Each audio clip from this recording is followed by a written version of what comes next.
नमस्कार, आप देख रहे हो द खटक। आज फलोदी दौरे पर हमारे साथ है खानू खान जी, वक्फ बोर्ड के चेयरमैन। सर, क्या कहेंगे स्थिति देखते हुए बाड़मेर के अंदर चर्चाओं में विषय बन रहा है, जहां बॉर्डर का क्षेत्र है, 50 किलोमीटर दायरे के अंदर मदरसे है, जो मंदिर है वो हटाया जा रहा है, उसको लेकर आप फलोदी दौरे पर है। क्या कुछ सवाल किस तरह से बताएंगे?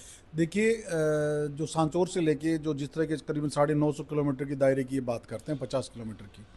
सबसे पहले ये भारतीय संविधान को कुचलने की बात करते हैं। ये संविधान बाबा साहब भीमराव अंबेडकर का संविधान है, जिसमें हर आदमी को बना हुए संविधान में धार्मिक रीति रिवाज अपनी इच्छा अनुसार, अपने धर्म के अनुसार करने की स्वतंत्रता होती है। जब जिस ये कह रहे हैं कि साहब 5 किलो पहले 15 किलोमीटर की बात की गई, 50 किलोमीटर की बात कर रहे हैं, तो 50 किलोमीटर के कलेक्टर या संभागीय आयुक्त या होम मिनिस्टर से ऐसा कोई ऑर्डर है तो 50 किलोमीटर का इनको ऑर्डर बताना चाहिए कि इस तरह की व्यवस्थाएं, जो हर आदमी चाहता है कि राष्ट्र हमारा पहले है, राष्ट्रीय सुरक्षा हमारी पहले है। जब राष्ट्र सुरक्षित रहेगा तो मज़हब भी सुरक्षित रहता है। तो इसलिए हर कोई आदमी नहीं चाहता कि राष्ट्र के खिलाफ ऐसी कोई चीज़, आस्थाएं बने।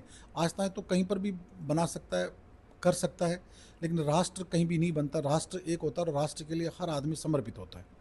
केवल यहाँ की जन भावनाएं, आम आवाम, और वो हर आदमी कह रहा है, हर मज़हब 36 कौम के लोग ये कह रहे हैं कि केवल एक जाति, एक समुदाय के खिलाफ ही इस तरह की भावनाएं करना, और कुछ एसडीएम, तहसीलदार और ग्राम सेवकों के द्वारा जिस तरह का व्यवहार किया जाता है, पटवारियों के द्वारा व्यवहार किया जाता है। करीबन मैं फलोदी तहसील ज़िले में और तहसील के कई करीबन 9-10 जगह पॉइंट पे मैं जा कर के आया हूँ।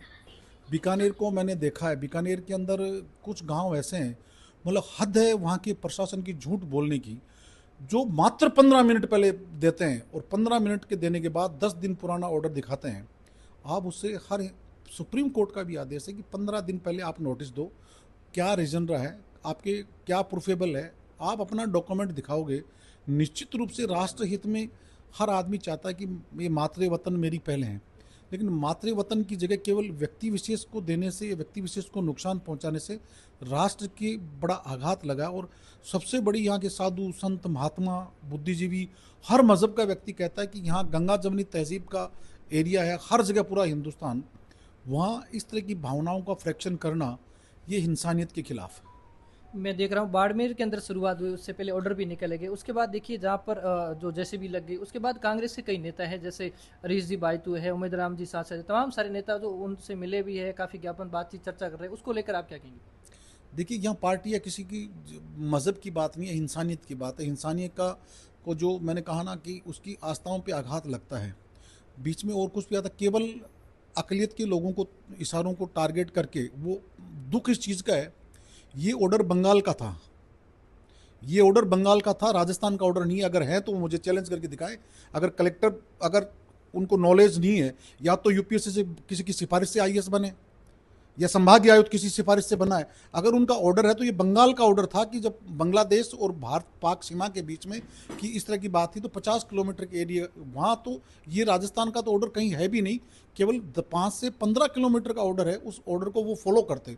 उमेदाराम हो, चाहे हरीश जी हो, चाहे अशोक गहलोत जी हो, चाहे अन्य जो धार्मिक लोग हैं, वो एक इंसानियत की बात करें, पार्टी से ऊपर उठ के बात करें। क्योंकि ये संविधान गांधी का है, बाबा साहब का है, मौलाना आज़ाद का संविधान है, ये नेहरू का संविधान है, ये इंसानियत का संविधान है। इसमें केवल इस तरह की क्यों बात करते हैं कि हमने इसको छोड़ दिया, इसको कर दिया। कल यहाँ फलौदी के अंदर एक मस्जिद को नोटिस दे के गिरा दिया, 80 किलोमीटर। तो 80 किलोमीटर का क्या मतलब हो? 80 किलोमीटर, एक तरफ वो रोना रो रहे हैं 50 किलोमीटर का, अगर वो हैं तो 50 किलोमीटर का निश्चित रूप से मैं आपको मीडिया के लोगों को कहना चाहता हूँ, उनको पूछेंगे आप हमें एक ऑर्डर तो दिखाइए ना, आप एचएम का, मिनिस्ट्री ऑफ होम का, मिनिस्ट्री ऑफ होम का ऑर्डर दिखाइए कि 50 किलोमीटर का है। वो ऑर्डर नहीं देगी आपको। वो ये केवल सुरक्षा के नाम पे, भाई जब आप 50 किलोमीटर की बात करो, 80 किलोमीटर कैसे जा रहे हो? आप 110 किलोमीटर में क्यों घुस रहे हो? बाड़मेर शहर के अंदर क्यों जा रहे हो, मदरसों के अंदर? ये केवल अपने स्वार्थ के लिए, अपने काम के लिए, ये छोटी सोच रख करके, इनके राष्ट्रहित की सोच नहीं है।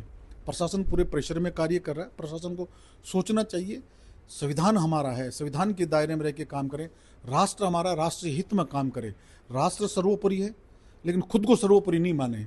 या तो वो बाबा साहब भीमराव अंबेडकर को नहीं मानते, अगर बाबा साहब भीमराव अंबेडकर को मानते हैं तो संविधान को नहीं कुचलेंगे। फलोदी की बात की, आज दौरे पर हो, फलोदी पश्चिम राजस्थान के वक्फ बोर्ड की तरफ से कोई परिक्रमा का मिल सकती है, किस तरह से, क्या कोई?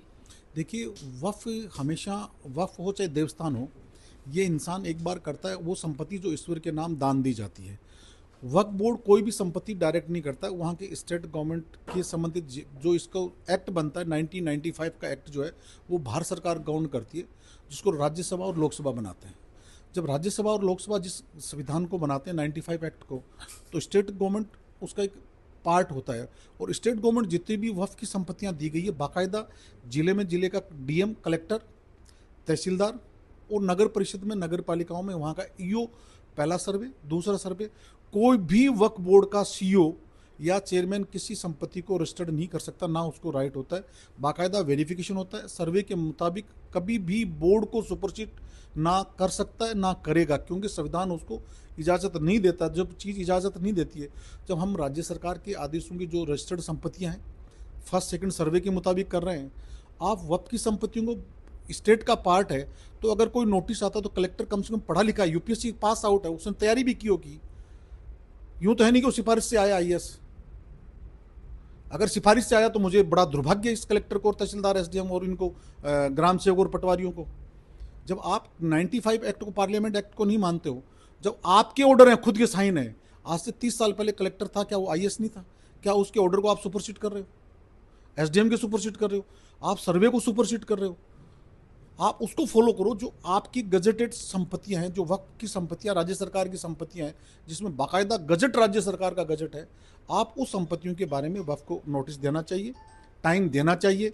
ये तो हो गया कि हिटलर वाली बात होगी, पुलिस जाती है सुबह 4:45 बजे, और इधर जैसे कुमार वाली एरिया की तरफ है एक पहलवान जी का एरिया है जिसमें जो एक दरगाह बनी हुई थी, मात्र 15 मिनट पहले 4:45 बजे गए और 5 बजे आपने शहीद कर दी। मतलब वो झूठ बोलने के इंतहा, देखो वहाँ खड़ा आदमी को डरा के साइन करा लेते हैं और उनको बंद कर देते हैं। आप इस राष्ट्रहित की बात सर्वोपरि है, कोई नहीं कहता, लेकिन हर 36 कौम का व्यक्ति कह रहा है कि हमारी गंगा जमनी तहजीब है, हमारा भाईचारा है, साधु संत महात्मा, हर इंसानियत, कि आप इनके खिलाफ ऐसी कार्रवाई करना गलत है।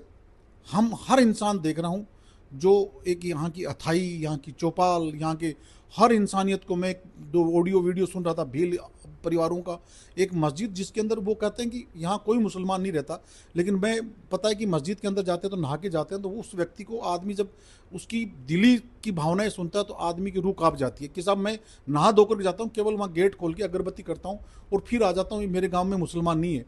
तो वो कहता है ये मस्जिद मेरे बाप की है। तो एक राजपूत ने कहा कि साहब ये संपत्ति मेरे बाप दादाओं ने दी, 1 रुपये टोकन में हमने मस्जिद बनवाई। कभी कोई जाट कह रहा है, कभी कोई भील कह रहा है, कभी कोई ब्राह्मण कह रहा है, कभी कोई बनिया का बेटा कह रहा है। हर कौम के लोग करेंगे, हमारा तहजीब जो है भाईचारे की, हम एक दूसरे के साथ आज़ादी से पहले ना तो ये कभी गवाड़ चौपाल जो जंगल किसी की लड़ाई थी नहीं। जो जहाँ मंदिर मस्जिद गुरुद्वारे गिरजाघर जैन मंदिर जहाँ बने, हर उस आदमी की पूजा पद्धति में हर आदमी शामिल होता था।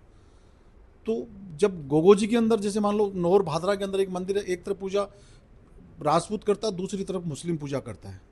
बहुत सारी दरगाहें जिसके अंदर पूजा पद्धति, अभी जो जोधपुर, अभी आपकी बाड़मेर की दरगाह है, उसके 70% आने वाले अकीदतमंद कौन है? जो मैं सालासर के पास रहने वाला हूँ, वहाँ हर मजहब का व्यक्ति जाता है सालासर बालाजी के। आप किसी को रोक सकते हो कि जिसको वैष्णो देवी जाना है, हर आदमी की कोई मजहबी को थोड़ी होती है। आस्थाएं अपनी जगह, धार्मिक आस्थाएं अपनी जगह, इसलिए आदमी को किसी धार्मिक भावनाओं को नहीं कुचलना चाहिए।